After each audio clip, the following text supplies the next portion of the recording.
What do they have all in common? Obesity. At the very top of the river. The top of the river, the rest flows down. Welcome to The Orange Tea, where we explore thought leadership on performance and wellness to insights on modern healthcare. This episode features Jeff Bernhard, president of Heuro Health, and Dr. Tom Walsh, clinical director at Heuro Health. Together with the host Stephen M. Perry, they are tackling one of the most urgent and costly healthcare challenges in America: obesity, type 2 diabetes, and the expanding demand for GLP-1 medications. So gentlemen, I'd love for you to tell us how Heuro Health got started. So Heuro started as a wellness solution for employers back around 2019. COVID came along and sort of refocused on treating obesity and the remission of type 2 diabetes. Why? Because they're really prevalent. Obesity is a rapidly growing problem in our country, as is diabetes. And the problem is that many folks don't treat it on the right level. What I mean by that is we treat the symptoms. We're looking at someone's weight and we say, well, he lost 10 pounds, that's great. We look at someone's hemoglobin A1C and we're aiming for a target. The real goal is to treat the underlying cause, to get rid of it totally. And about 90% of all type 2 diabetes is due to obesity. So we're treating the obesity so the type 2 diabetes reliably goes away. Jeff, what do you remember about Heuro Health getting its start? Yeah, I actually spent a little bit of time at Heuro Health earlier on, and I got another opportunity. I returned. So what we figured out is wellness is a very difficult space, general wellness, and what we found is that most people who are already well are the people that are participating. So what we did when we regrouped, we used the technology, we really drilled in. We really drilled in, and the best companies out there find a problem that exists in the market and then bring a solution. And obviously there's no bigger problem these days, maybe other than cancer, than obesity and diabetes. Yeah, and let's talk about obesity just being a potential gateway disease to all these other conditions. Yeah. I would argue that obesity can actually trigger some cancers, for example. Yeah. Actually, a lot of proof related to that. Yeah, I think obesity also causes some orthopedic issues. You have people with knee replacements and hip replacements, and obviously the excess weight accompanying obesity is a contributing factor. What other diseases and conditions we can link back to obesity? So I'd like to start off, if you don't mind, Dr. Walsh, and talk to you because Tom is from the doctor side. Go ahead, Professor. I'm from the payer side. So I spent 30 years in the business had the fortune of dealing with the largest company in America. And I'm going to tell you, every one of these companies, when we look at their large claim report, cancer, metabolic diabetes, MSK, neurological, cardiovascular, that's the top 5. What do they have all in common? Obesity. At the very top of the river. The top of the river, the rest flows down. Now, I don't want to, I'd like to hand it off to my colleague, Dr. Walsh here, to talk about what types of cancer are caused, but there's no coincidence that cancer is on the rise because of obesity. It's really true. Best example is colon cancer. We used to kind of live by the adage, well, when you turn 50, you need to get your first colonoscopy. Well, now it's 45. And actually the GI folks, when they really look at it and the NIH looks at it, it really now needs to be 40. So just the rate of colon cancer and the need to screen for it has marched backwards 10 years in about the last 20 years.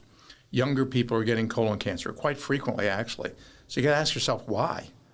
Well, it doesn't take a genius to figure out it's because we're eating lousy food and we're obese and all the additives to our food, et cetera. Processed foods are a real issue. Breast cancer in women is a lot more common in obese ladies or just overweight ladies. Uterine cancer. So you're looking at sort of hormonal related organs like the uterus, the ovaries, the breasts, that the rate of cancer is significantly higher in heavier women. It's esophageal as well. That's true. From reflux. Yeah, so there's a myriad of conditions that we can kind of link back to obesity. And I think the start of Heuro Health was like, hey, if we can tackle obesity, which maybe is an addiction to food. So I want to ask that question next to our good doctor on the show today. I think it's literally this total wellness approach, because if you can solve for obesity, you're solving for so many other things. Can you talk about potentially, this comment is coming from me, is, hey, is obesity an addiction to food? Well, it's more than that. Food is the term comfort food exists for a reason. You have your favorite meal, or you like to go to your favorite restaurant, or it's mom's making this when you go back for Thanksgiving. All those things are real because they tie into memories and they tie into good times. They also help get us through bad times. And so stress, anxiety, poor sleep, all the worries of day-to-day life. A lot of us use food to solve those issues. So is it an addiction to it or really just an affection for it? You found it as to be an effective treatment for a lot of issues. I don't know the answer to that, but food is something that we turn to in good times and in bad. What I used to say to patients is, when you really have a problem in your life, is the answer in the refrigerator? And they all go, well, no, of course not. Well, let's take it from there. Yeah. From the payer side, what do you think of food as being medicine? Well, it's absolutely medicine. I mean, I think when you look at things like social determinants of health, I think you can look at any report and understand that the lower the income of someone, typically the less food choices they have of eating healthy foods.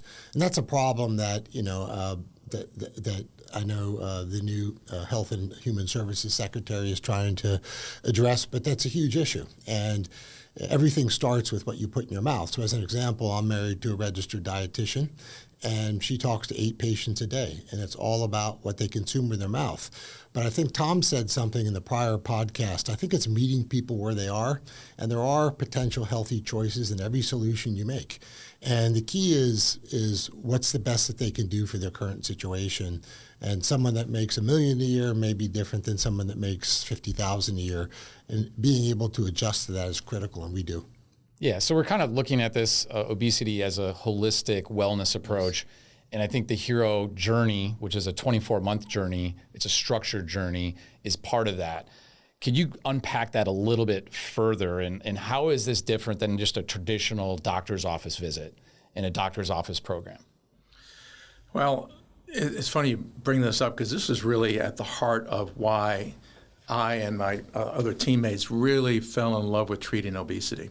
Because we started out as a bariatric clinic. Okay, we have medical doctors and dietitians and behavioral health people, surgeons, and we're just trying to help people lose weight. And what we found was, well, gosh, their diabetes is dramatically better. Better tell their family doctor.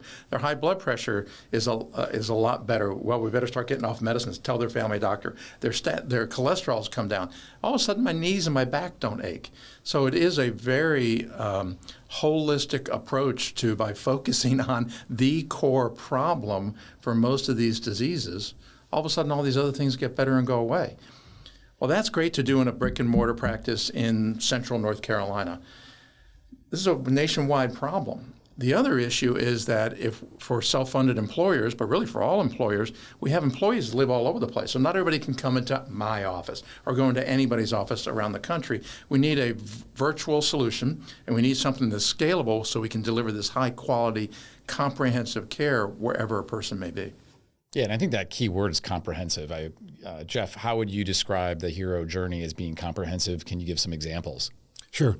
So I think comprehensive I would describe as providing all the providers a patient will need all in one setting. In this situation, it's virtual. We come to you. A big thing that we find with most of our patients that come on board is, quite frankly, they don't have dietitians.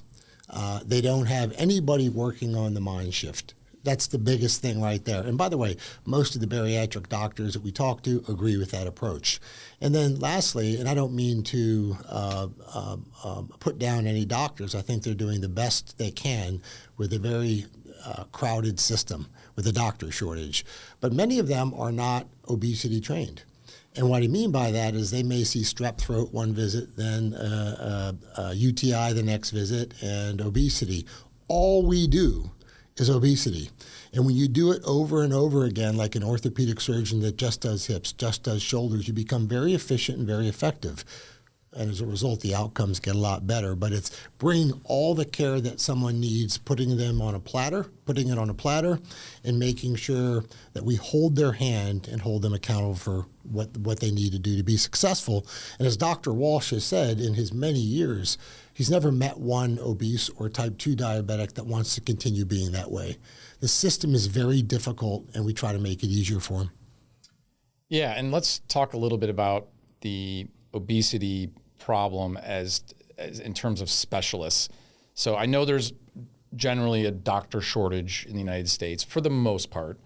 I would imagine there's plenty of obesity specialists in the country, given how prominent it is as a root cause to a lot of our health conditions that we're encountering.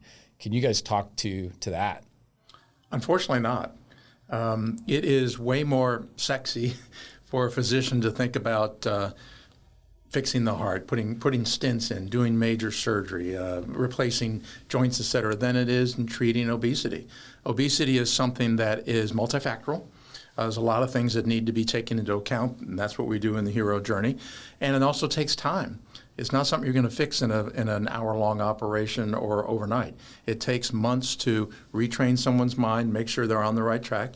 There are ups and downs in life. We probably have to go through a cycle or two of the ups and downs in life to help them really be successful. And do you think it would be fair to say that the Heuro Health journey, which is this comprehensive program, is really differentiating itself by granting access to obesity specialists who are looking at things holistically? Would you say that's a fair assessment? Yes, I think it is. And access not only because we have obesity specialists and you can come find us, but also because it's a virtual offering. You don't have to hop in your car, take a day off from work to come have a visit. You can just get on your phone or your iPad. But I'd like to dive down there a little bit deeper. Dr. Walsh and I had the opportunity to meet with a very well-known endocrinologist. And I think, I mentioned this before, I think the system, the doctors are doing what they're trained to do. And in the situation with type 2 diabetes caused by obesity, they're managing the diabetes. That's different than treating the cause. And we see this because we put a correlation analysis. When we go into a new employer, we receive the list of all the unidentified GLP-1 members. And what we see is really a scattergram. There's no rhyme or reason. You've got people dropping off the drug, adding the drug. You've got people staying on the lowest dose as possible. And when that happens, the body fights back. The tolerance builds up, and the very thing that's causing the type 2 obesity comes back and they start eating again. We take a different approach by focusing on the root cause and doing it with highly trained folks, doctors, dietitians, and coaches, but more importantly, a very structured process. This before that, this before that, and so forth. So our correlation analysis looks like a line, a positive correlation versus a scattered. That creates efficiency and better outcomes. Yeah, that's great. Thanks again to Jeff Bernhard and Dr. Tom Walsh for joining us. The challenges surrounding obesity, type 2 diabetes, and the increase in GLP-1 costs aren't going away. But today's conversation shows that sustainable, scalable solutions rooted in whole person care do exist. Whether you're an employer, provider, or patient looking for a better way forward, Heuro Health's model is one to watch and one to learn from. If you enjoyed this episode, don't forget to check the show notes for more resources, including our full interview with Heuro Health founder and CEO, Jesse Kessler. Subscribe for more conversations like this, where we explore how to build high-performing teams, drive lasting impact, and think holistically like a T-shaped professional. Until next time, thanks for listening to The Orange Tea.